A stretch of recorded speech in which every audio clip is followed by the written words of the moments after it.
بەگەشت بۆ مەهێزە گەل هەموو دێ پارێزە یە بەگەشت بۆ مەهێزە گەل هەموو دێ پارێزە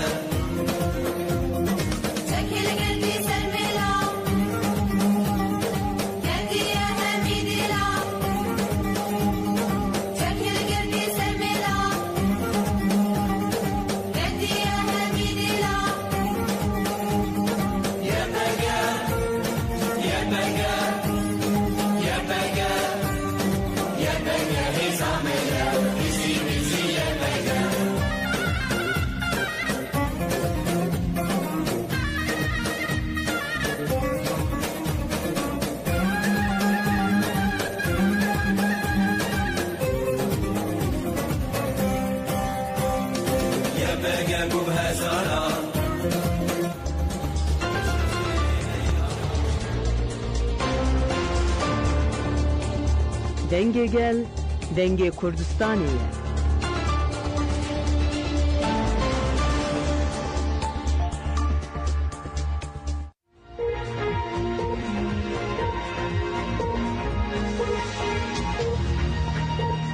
گفتوگۆی ڕووداوەکان، ڕوودا و پێشهاتەکان گفتوگۆ دەکات.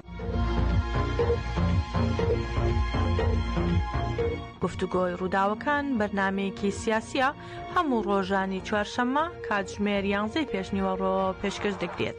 گفتوگۆی ڕووداوەکان هەفتانە لەسەر ڕوودا و پێشهاتەکان گفتوگۆ دەکات.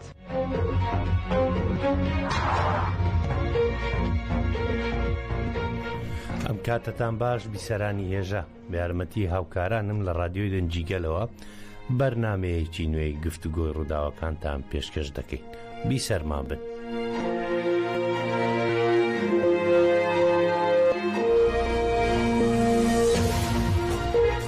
لە دەستپێکدا تەوەری بەرنامەی ئەمڕۆی گفتوگۆی ڕووداوەکانتان پێشکەش دەکەین.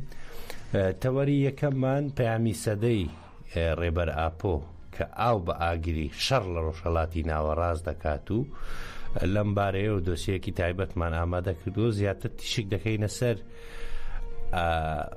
ڕۆژئاوای کوردستان و کاریگەریەکانی پەیامی سەدەی ڕێبەر ئاپۆ لە ڕۆژئاوای کوردستان.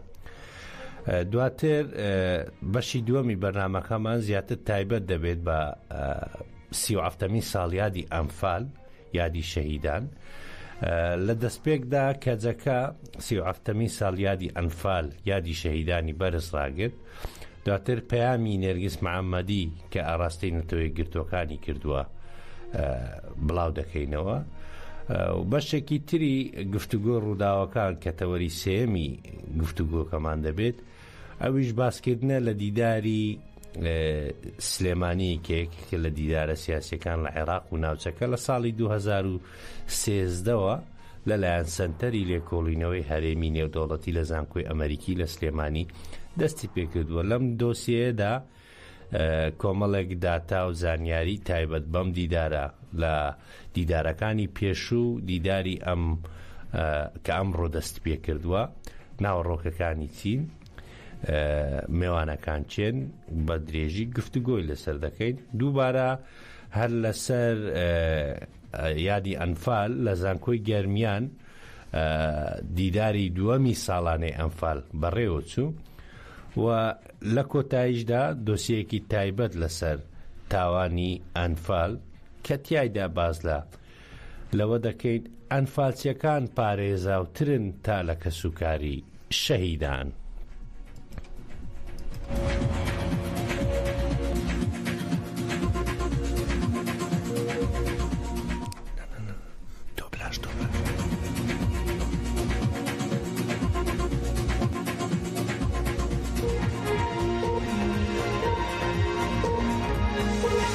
پەیامی سەدا ئاو بە ئاگری شەڕ لە ڕۆژهەڵاتی ناوەڕاستدا دەکات.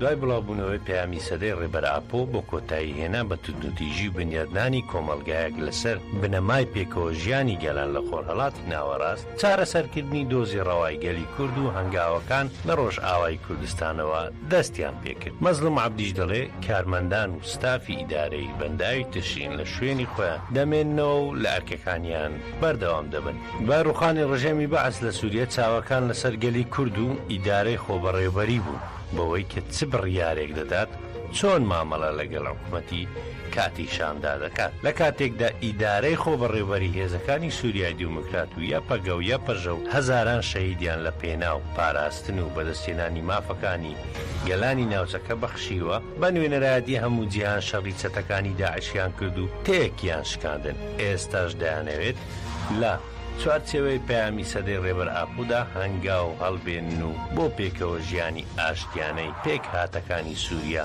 لە چوارچێوەی یەک پارچەی خاکی ئەو وڵاتە بە مەرجی زامنی مافەکانی گەلانی سووریا.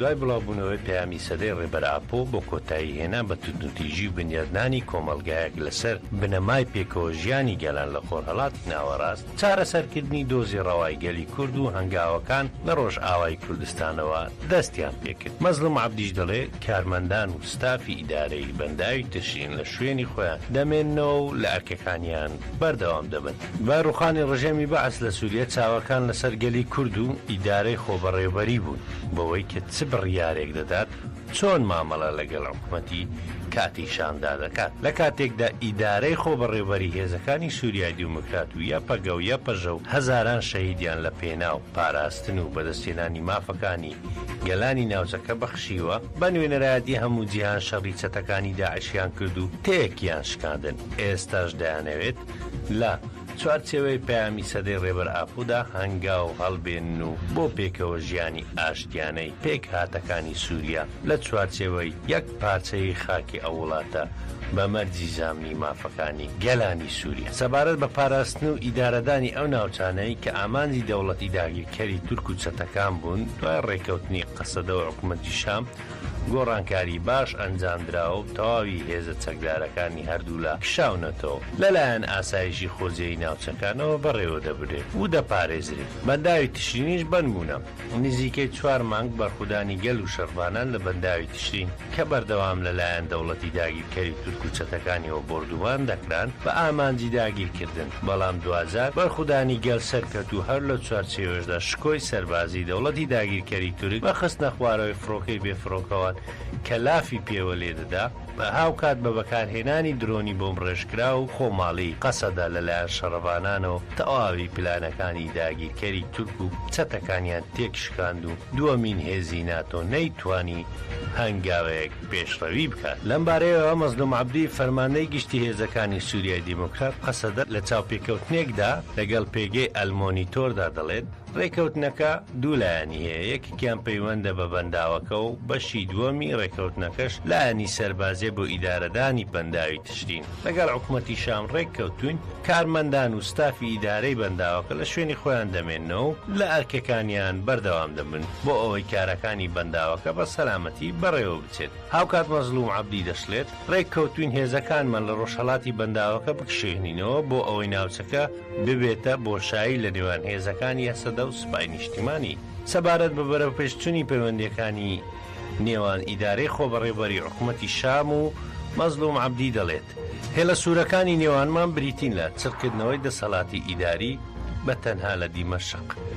دەمانەوێت ناسنامەی هێزەکانی سووریای دیموکرات لە ناوڕێزەکانی سوپای نیشتیمانی سووریادا بپارێزرێن و هەنگاوەکان ئەرێنین. بە پێ ڕێکەوتنەکەش بێ تەواوی ئەو ناوچانەی کە لە ماوەی ڕابردوو لەژێر دەسەڵاتی بەڕێوەبردنی هێزەکانی قەسەدە و ئیدارەی خۆبەڕێوەبەریدا بوون وەکو خۆیان دەمێنەوە بە ئاسایی دەکەن.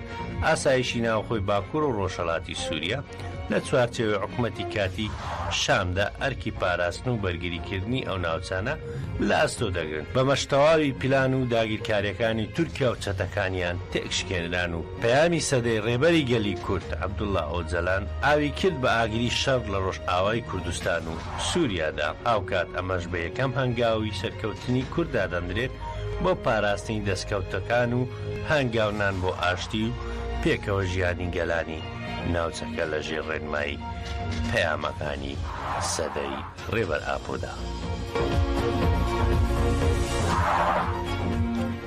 نێرگیز محەممەدی پەیامێک ئاراستەی نەتەوەی گرتوەکان دەکات. نێرگیز محەممەدی ڕاگەیانداوە لە نەتەوەی گرتوەکان دەکەم دێکۆڵینەوە تایبەت لە سێدارەدان و بێسەر و شوێنکردنی نایارانی ئێران بکات دەشڵێت ئێران ژیانی زۆرێک لە خۆپیشاندەرانی لە ناو و دەرەوەی وڵات خستۆتە مەترسیەوە.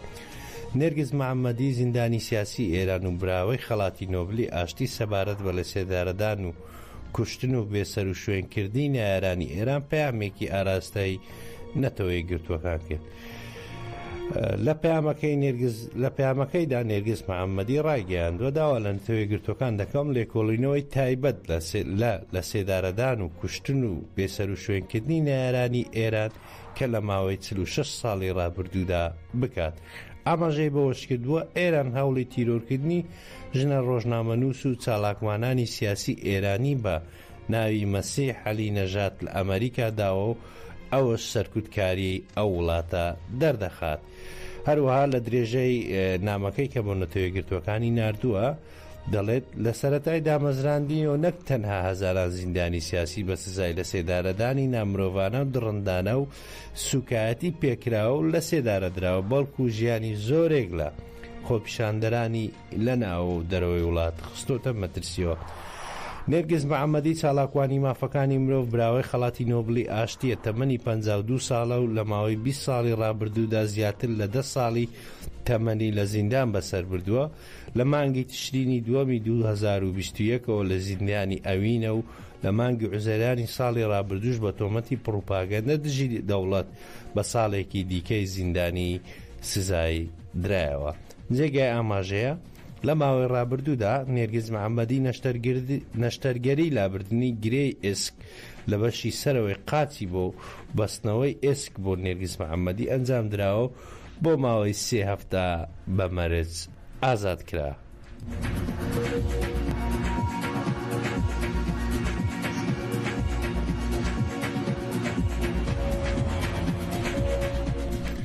دیداری سلێمانی یەکێکە لە دیدارەکان لەسەر ئاستی عێراق و ناوچەکە لە ساڵی 2013ەوە لەلایەن سەنتەری لێکۆڵینەوەی هەرێمی و نێودەوڵەتی لە زانکۆی ئەمریکی دەستی پێکردووە.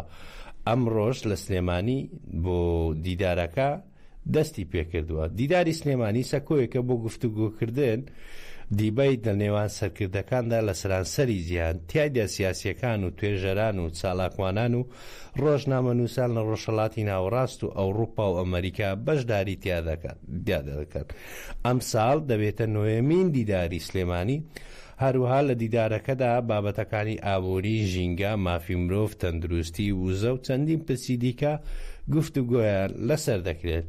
هاوکات کەسانی بیرمان، پسپۆر، شارەزا، بڕیار بەدەستانی هەرێمی کوردستان و عێراق و ناوچەکە و جیهان کۆ دەبنەوە بۆ گفتوگۆکردن لەبارەی پرسە ناوچەیی و جیهانیەکان.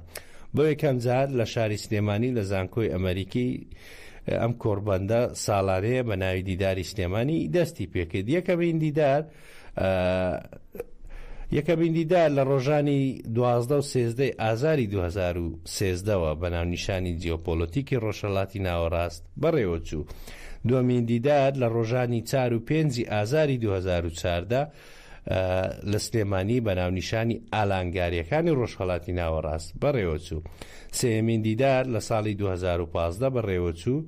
چوارەمین دیداریش لە ساڵی 2016 لە زانکۆی ئەمریکی دەستی پێکرد. پێنجەمین دیدار لە سلێمانی لە ڕۆژانی 8 و 7 ئازاری 2017 لە ژێر دروشمی قۆناغی دوای داعش و کۆتایی هێنان بە گێژاوەی شەڕ بەرە و چارەسەری بەردەوام بەڕێوەچوو.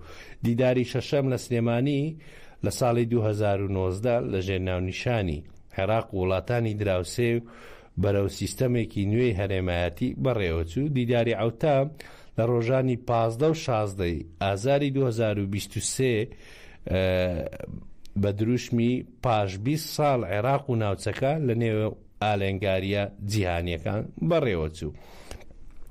دیداری هەشتام لە سلێمانی لە ساڵی 2004 بەڕێوەچوو و دیداری نۆیەم کە لە ڕۆژانی 16 و ئاودەی نیسانی 2005 بەڕێوەدەسی لە ژێرناوی ئاشتی ناوچەکە بابەتی سەرەکی نوێمین دیداری سلێمان بڕیارە لە نوێمین دیداری سلێمانی گفتوگۆ لەبارەی ڕۆژهەڵاتی ناوەڕاست باکووری ئەفریقا و گۆڕانکارەکانی سیستەمی جیهانی و هەروەها ئێران و عێراق و ڕێڕەوی وڵاتی شام و هەڵبژاردنەکانی عێراقیش بکرێت هەروەها تاوتەی یەکگرتنی ئابووری و هەرێمایەتی لە باکوور و ڕۆژهەڵاتی سووریا لێکەوتەکانی لەسەر عێراق دەکرێت هاوکات لە نوێمین دیداردا لە سلێمانی هەڵبژاردنەکانی داهاتووی عێراق و سەرهەڵدانی جوولەی سیاسی گفتوگۆی لەسەر دەکرێت ئەم دیدارە بە بەشداری بەشێکی زۆر لە سیاسی عێراقیەکان و ناوچەیەکان و کوردستانیەکان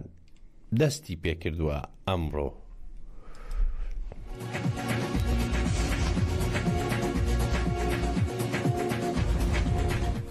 بەڵێ بەڕێزان تەوەری دووەمی گفتوگۆی ڕووداوەکانی ئەمڕۆمان باسکردنە لە 37مین ساڵیادی ئەنفال لە دەستپێکدا کەزەکە لە 37مین ساڵیادی ئەنفالدا یادی شەهیدان بەرز ڕادەگری هاوسەرۆکایەتی کەزەکە بە بۆنەی 37مین ساڵیادی جینۆسایدی ئەنفال پەیامێکی بڵاو کردەوە ڕایگەیاند ئەنفال جگەلەوەی تاوانی قڕکردنە هاوکات جینۆسایدی ژن و ژینگەیە و ڕاشیگەیان بەردەستەکردنی پەیامەکانی سەدەی ڕێبەر ئاپۆ وەک پارادایمی تێکۆشان دەتوانین ڕێ لە دووبارە بوونەوەی ئەنفال بگرین. لە بەیاننامەکەی کەجەکەدا هاتووە ئێمە لە یادی 37مین ساڵیادی تاوانی دژ بە مرۆڤایەتی جینۆسایدی ئەنفالداین کە ڕژێمی سەدام دژ بە گەلی باشووری کوردستان ئەنجامی داوە. لەم جینۆسایدەدا 182,000 کورد بە تایبەتی ژن و منداڵ بە شێوەی دڕندانە شەهید کران. ئەنفال تەنها تاوانی قڕکردن نیە بەڵکو جینۆسایدی ژن و جینۆسایدی ژینگەیە چونکە جوگرافیایەکی گرنگی باشووری کوردستان کە ناوەندی ژیانی سروشتی گوندی گەلی کورد بوو تا ئەو ڕادەیەی وێرانکران چیتر نەتوانن تیایدا بژین. لە کۆتایی پەیامەکەی کەزەکە داهاتووە وەک گەلی کورد و هەموو گەلانی ناوچەکە بە بەردەستەکردنی پەیامەکانی سەدا بە خەباتکردن بۆ ئازادی ڕێبەر ئاپۆ بە قوڵکردنەوەی بانگەوازەکە وەکو پارادایمی تێکۆشان و جێبەجێکردنی شتە پێویستەکان کە لە هەموو بوارەکانی ژیاندا دەتوانن ڕێگری لە دووبارە بوونەوەی ئەنفالێکی نوێ بکەن و هەبوون و ئازادی گەلی کورد و گەلانی ناوچەکەش مسۆگەر بکرێت.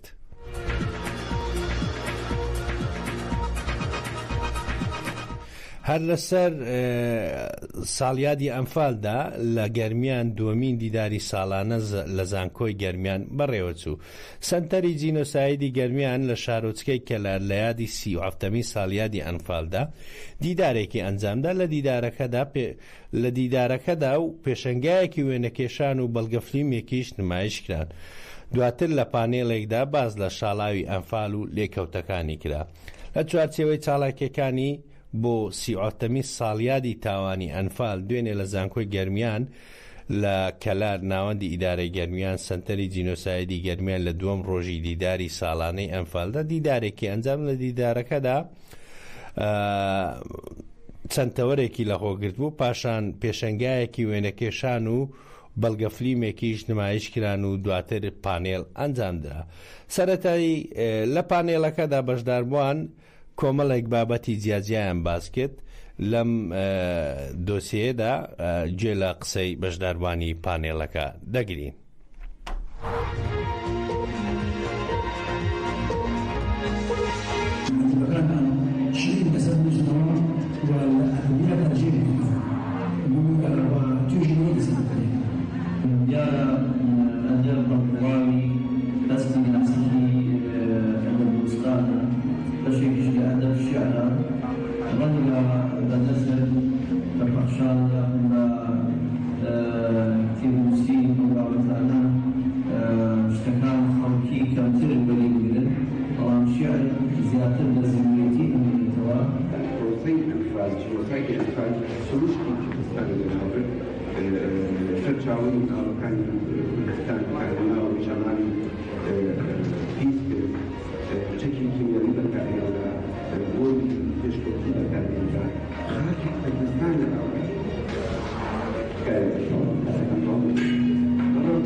بەڵێ بەڕێزان 37 ساڵ لە تاوانی ئەنفالچیەکان تێپەڕ دەبێت و لە 37مین ساڵیادی تاوانی ئەنفالدا ئەنفالچیەکان پارێزراوترن تا لە کەسوکاری شەهیدان. 37 ساڵ بەسەر قۆناغی سێ ئەنفالدا تێدەبکە بە سەختترین قۆناغی ئەنفالدا دەندرێ ئەو برینەی ڕژێمی بەعز لە جستەی نیشتیمانی دروست کرد و حکومەتەکانی هەرێم و عێراق بەهۆی ئاور نەدانەوە لە کەس و کار و نەهێنانەوەی ڕووفاتەکان تا ئێستا نەیانتوانێت تیماری بکەن و بەردەوام خوێنی لێدەسۆڕێ. لەم بارەیەوە هاوکارانمان دۆسیەکان ئامادە کردووە بە یەکەوە گێگری دەبین و بە کۆتایی هاتنی ئەم دۆسیەش کۆتایی بە گفتوگۆ ڕووداوەکانی ئەمڕۆمان دێنین. هەرشاد بن. دوای 37 ساڵ لەو تاوانە ئەنفالچیەکان پارێزراوترن تا کەسوکاری شەهیدان. ئەی بە چاوی خۆ نەبینی گوڵەکان چۆن لە ترسانە ڕایان نەکرد بنچکەکان هەڵەهاتن. ئەی بە چاوی خۆ نەبینی کەروێش خۆیە کرد بە پەیکەر هەتا خۆیە کرد بە سێبەر. ئەی بە جۆی خۆت جۆل لێ نەبوو لەو ئێوارە بەسامەدا سەگەکەمان کەوتە قسە و بەڵام مرد بوو وتی چی ئەکەن بابیکەن بەڵام من نابم بە بارسی. ئەمڕۆ 37 ساڵ بەسەر قۆناغی سێ ئەنفالدا تێدەپەڕێت کە بە سەختترین قۆناغی ئەنفالدا دەنرێت. ئەو برینەی ڕژێمی بەعز لە جەستەی نیشتماندا دروستی کردو حکوومەتەکانی هەرێم و عێراقیش بەهۆی ئاور نەدانەوە لە کەسوکاریان و نەهێنانەوەی ڕووفاتەکان تا ئێستا نەیانتوانیوە تیماری بکەن و بەردەوام خوێنی لێدەچۆڕێ. هەرچی بینای دڵەکان بوو هەڵیان وەران ئەو هەموو گۆزە جوانانەیان تێیەکشکان. هەرچی بینای دڵەکان بوو هەڵیان وەران ئەو هەموو گۆزە جوانانەیان تێیەکشکان. نەتەوە سەردەستەکانی ناوچەکە بەردەوام لە هەوڵی لەناوبردنی کورد و نەتەوە کەمینەکانی ناوچەکەدا بوون. سابۆیە دەیان کۆمەڵکوژی و جینۆساید و کیمیابارانیان دژی کورد ئەنجام داوە. یەکێک لەوانەش ئەنفالی باشووری کوردستانە کە لەلایەن ڕژێمی بەعسی لە ناوچوو بە 8 قۆناغ دژی کورد ئەنجام درا و سەدان هەزار کەس یانی لەدەستدا یان بێسەر و شوێن بوون. يا قمالك يرس الرولوك أطفالكاني اليوم أبو ما قربانك كاكيتا دايكا كم دايا الصنوع دايكا كم وصل شوانكان أبراد بالكان كريم جان أبراك أبراكان ڕیشەی ناوی ئەنفال چییە؟ ئەنفال وەک زیهنیەت دەرەنجامی توندڕەوی دەسەڵاتخوازی ئاینی و نەتەوەیی کۆنەپەرست و ئایدۆلۆژیای فاشیزمە. بەکاربردنی وشەی ئەنفال بۆ پاساودانی پرۆسەکە گەواهیدەری ئەمەیە هێرشەکانی ئەنفال بۆ سەر دۆڵی جافایەتی بە ناوی پێغەمبەر محەممەد درودی خوای لێبێت تۆمار کراون. بەعز بەمەبەست دێت و پاش 1364 ساڵ چەمکی ئەنفال کە زاراوەیەکی نێو قورئانی پیرۆزە بەکاردێنێتەوە. ئەم چەمکە لە بنەڕەتدا بەواتای غەنیمە و دەستکەوت دێت و ناوی سوورەتی هەشتەمی قورئانە. قۆناغەکانی ئەنفال شەڵاوی ئەنفال کە بە بڕیاری ڕاستەوخۆی سەدام حسێن و بە سەرپەرشتی عەلی حەسەن مەجید ئەنجام درا لە 8 قۆناغدا بەڕێوەچوو. بەهۆی ئەوە 182,000 هاوڵاتی کورد گیانیان لەدەستدا. نزیکەی 4,500 گوند بە تەواوی خانووەکانیان ڕووخێنران و کانیاوەکانیان تەقێنرایەوە. هەروەها ژێرخانی کشتوکاڵی باشووری کوردستانیش تا ڕادەیەکی زۆر لەناوبرا. قۆناغی یەکەمی ئەنفال لە 21 شوباتی 1980 تاوەکو 8 ئاداری 1980 درێژەی کێشا و بە تەواوەتی دۆڵی جافایەتی و سنووری شارباژێڕی گرتەوە. قۆناغی دووەمی ئەنفال لە ناوچەی قەرەداغ لە 14 ئادار دەستی پێکرد و تا 22 ئاداری 1980 بەردەوام بوو. بەشێکی زۆر لە دانیشتوانی سنوورەکە و ئەو کەسانەی ئاوارەی ناوچەکانی گەرمیان بوون لەلایەن ڕژێمی بەعسەوە دەستگیر کران و بەشێکی زۆریان بێسەر و شوێن کران. هەروەها قۆناغی سێ ئەنفال کە بە ئەنفالی ڕەش ناسێنراوە تەواوی سنووری گەرمیانی گرتەوە کە لە 30 ئادارەوە دەستی پێکرد و تا 14 نیسانی ساڵی 1980 خایاند و تێیدا 50,000 ژن و منداڵ و پیا و ڕەوانەی سەربازگەی قۆرەت و دواتر نۆگرە سەلمان کران و زیندە بەچاڵ کران تەنها ژمارەیەکی کەمیان ڕزگاریان بوو. قۆناغی چوارەمی ئەنفال لە 18 نیسانی 1970 دەستی پێکرد و ماوەی 2 ڕۆژی خایان گوندەکانی دەوروبەری زەی بچووک ئاخجەلەر تاقتاق عسکەر و گۆپتەپەی گرتەوە و تێیدا بە فەرمانی عەلی حەسەن مەجید کیمیا بارانکردنی ئەو ناوچانە ئەنجامدرا. 24 ئایاری 1970 تاوەکو سیوێکی ئابی 1970 قۆناغەکانی پێنجەم و شەشەم و حەوتەمی شاڵاوی ئەنفال لە شارۆچکەکانی شەقڵاوە و ڕەواندوزی سەر بە پارێزگای هەولێر دەستی پێکرد. 25 ئابی 1970 تاوەکو 6 ئەیلولی 1970 قۆناغی هەشتەمی هەڵمەتی ئەنفال لە ناوچەکانی بادینان دەستی پێکرد. ئاماری قوربانیان و وێرانکاریەکانی جینۆسایدی ئەنفال بە پێی دانپێدانانی سەرانی بەعس بەگشتی قوربانیانی ئەم تاوانە لە 182,000 زیاترە. بە پێی سەرژمێریەکان بۆ زیانەکانی تاوانی ئەنفال بۆ سەر گەرمیان و ئەنفالی 45,777 خێزان بێسەر و شوێن کراون. بە پێی بەدواداچوون و ئامارەکان بەگشتی لەم قۆناغەدا 80,000 کەس ئەنفال کراون. ئەمە جگە لە وێرانکاریەکان کە دەتوانین ئاوا خەمڵاندنیان بۆ بکەین. 871 گوند و 6 شارۆچکە سووتێنراون، 381 خوێندنگە و 657 مزگەوت و بە سەدان ئامرازی کشت و کاڵی دەستی جوتیاری گوند نشینان بەتاڵان براون و سووتێنراون. بە سەدان کارێز و کانی و بیر تەقێنراونەتەوە. 157 ناوەند و تەکیە و خانەقا و مەرقەد و نزگە و شوێنی پیرۆز خاپور کراون. 1435 باخ و ڕەز سووتێنراوە. 570 تۆن گەنم و جۆ و دانەوێڵە و 17,220 تراکتۆر و ئامێری دیکە تاڵان کراون. 472,770 سەرمەڕ و بزن و 15,000 ڕەشەوڵاق تاڵان کراون. هەرچەند تاوانبارانی سەرەکی لە سێدارەدران بەڵام دەیانی دیکە هێشتا ئازادن.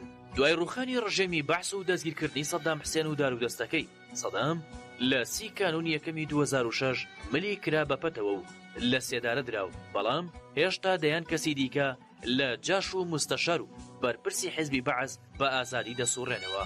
ئەوەشی کە جێگەی سەرسوڕمانە زۆرێک لەوانە لە هەولێر لەلایەن پەدەکەوە پلە و پۆست و خان و پرۆژەی زەبەلاحیان پێدراوە.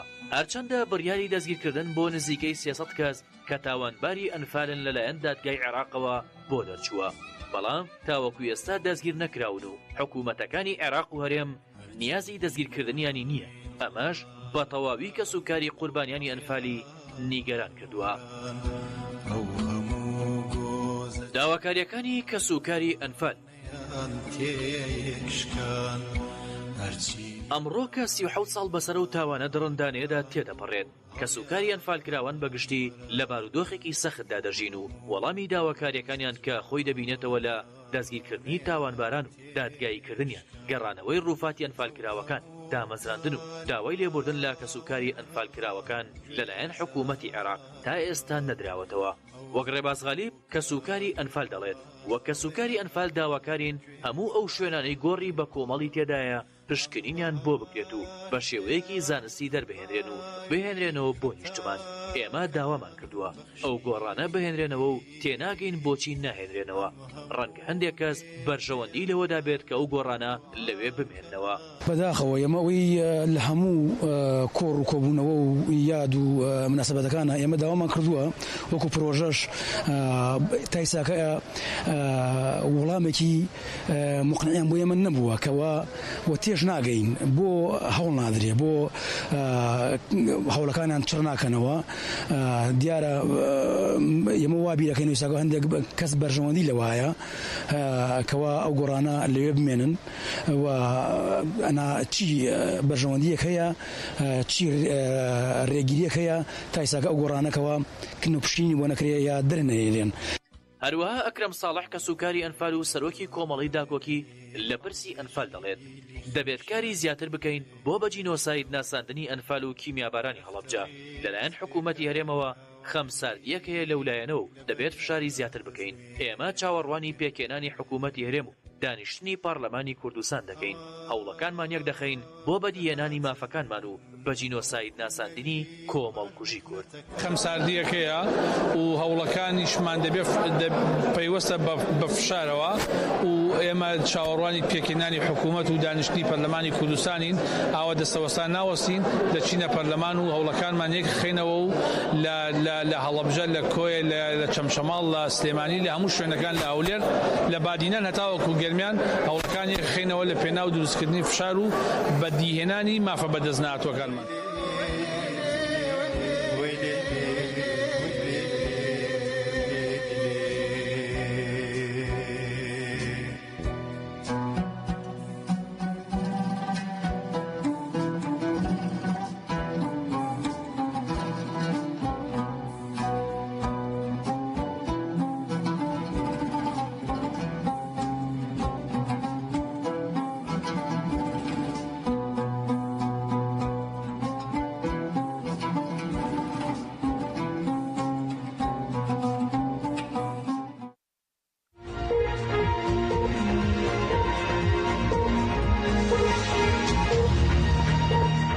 گفتوگۆی ڕووداوەکان ڕوودا و پێشهاتەکان گفتوگۆ دەکات.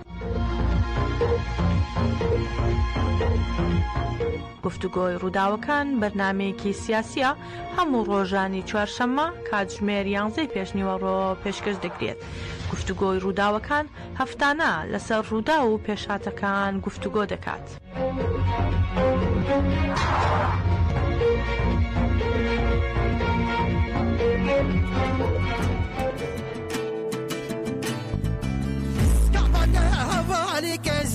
جميع فراده جب أرجع عنياده حال برقك في خيرك شغل باقي وانا يا رب بلاقي اسكابنا هوالك زيادة جميع فراده جب أرجع عنياده حال برقك في خيرك شغل باقي وانا يا رب بلاقي رامي يا وجميل يا وشتاني وانا رندك حاضر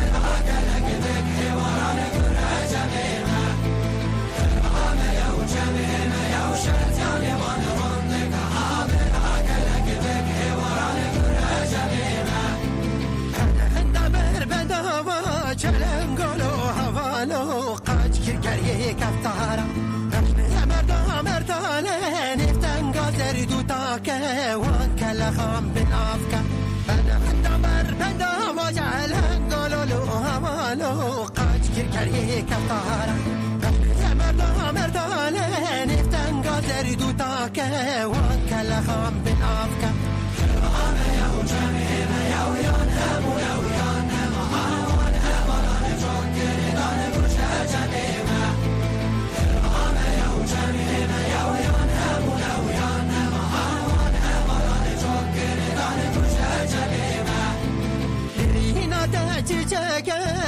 بنامه حواله دیسی برامانامه کچهادا قبلینه وانده وانده غنینه کسی مش بیوانینه دینا دجاجه بنامه حواله دیسی برامانامه کچهادا قبلینه وانده وانده غنینه کسی مش بیوانینه رامه یا جمیل یا شتانه وانا رندك حاضر اكلك بك وراني كل جميله رامه يا جميل يا شتانه وانا رندك حاضر اكلك بك وراني كل جميله جنب بلاوي غير رجا خينا وبي وبين ميدان طول البيسو زمان جفرشان بستان بشهجة مهران مخيرا قرت هبالو جنب بلاوي غير رجا خينا وبي وبين ميدان طول